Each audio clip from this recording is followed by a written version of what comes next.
கோவையில் அங்கன்வாடி சத்துணவு பணியாளர்கள் தங்களின் கோரிக்கைகளை வலியுறுத்தி இரவு பகலாக போராட்டம் நடத்தி வருகிறார்கள். தொடர்ந்து போராட்டத்தில் ஈடுபட்டுள்ள அங்கன்வாடி ஊழியர்கள் ஒப்பாரி வைத்து மடிப்பிச்சை ஏந்தி தமிழக அரசு தங்கள் கோரிக்கைகளை உடனடியாக நிறைவேற்ற வேண்டும் எனவும் தேர்தல் வாக்குறுதியாக கொடுத்ததை தான் நாங்கள் கேட்கிறோம் என்று கண்ணீர் மல்க வேண்டுகோள் விடுத்தனர். அவர்களை நேரில் சந்தித்த முன்னாள் அமைச்சரும் அதிமுக சட்டமன்ற உறுப்பினருமான SP வேலுமணி அவர்களுக்கு ஆறுதல் தெரிவித்தார்.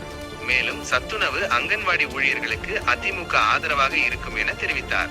அதோடு போராட்டத்தில் ஈடுபட்டு வருபவர்களுக்கு பழங்களை வழங்கினார். தமிழ்நாடு முழுவதும் அங்கன்வாடி ஊழியர்கள் திராவிட முன்னேற்ற கழகம் 2021 தேர்தல் வாக்குறுதி கொடுத்து அந்த கோரிக்கையை நிறைவேற்றவில்லை என்று தொடர்ந்து போராடி வருகிறார்கள். இன்றைக்கு தமிழ்நாடு முழுவதும் இன்னைக்கு தொடர் போராட்டம் நடத்தி வருகிறார்கள். அதுல கோயம்புத்தூர்ல தொடர்ந்து போராடிட்டு இருக்காங்க. அது நம்முடைய சட்டமன்ற உறுப்பினர்கள், மாவட்ட செயலாளர் ரமணன், அதே போல அருண்குமார் ஜெயராமன், அதே போல பொல்லா ஜெயராமன், தாமோதரன், அதே போல கந்தசாமி உட்பட எல்லாருமே தொடர்ந்து எல்லாமே எங்களது மாவட்ட செயலாளர் சட்டமன்ற உறுப்பினர் வந்து பார்த்துருந்தாங்க. இன்னைக்கு எல்லாருமே வந்து உங்களுக்கு ஆறுதல் சொல்ல வந்தோம்.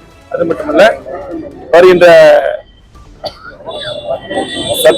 சட்டமன்ற கூட போது அதுல வந்து ஒரு கவன தீர்மானம் புரட்சி தலைவர் எடப்பாடியார் அவருடைய கவனத்துக்கு எடுத்துக்கொண்டு போய் கண்டிப்பா தேர்தலில் நீங்க வாக்குறுதி கொடுத்தீங்க, தேர்தல் அறிக்கையில அது ஏன் நிறைவேற்றவில்லை என்று கண்டிப்பாக அந்த நீங்க சொன்ன வாக்குறுதி நிறைவேற்ற வேண்டும் அந்த கோரிக்கை இவர்கள் சார்பாக வைக்கலாம் என்று அதுக்காக ஆறுதல் கூற வந்தோம். திமுக பொறுத்தளவுக்கு தேர்தலில் சொன்ன வாக்குறுதி தான் அவங்க கேட்கிறாங்க. அது உடனடியாக அங்கன்வாடி ஊழியர்களுடைய அந்த கோரிக்கை உடனடியாக இந்த அரசு நிறைவேற்றணும். அது மட்டும் இல்ல, 4 நாட்களாக ரோட்ல வந்து குழந்தைகளை விட்டு வந்து போராடிட்டு இருக்காங்க.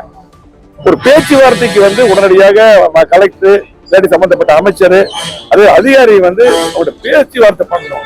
பேச்சுவார்த்தை பண்ணாம இன்னைக்கு ரோட்ல போராடி இருக்கவங்கள கண்டுக்காம விடுறது ஒரு நியாயம் இல்லாத செயல். உடனடியாக அவர் இன்றைக்கே பேச்சுவார்த்தை கூப்பிட்டு அவருடைய கோரிக்கை நிறைவேற்ற வேண்டும். அதிமுக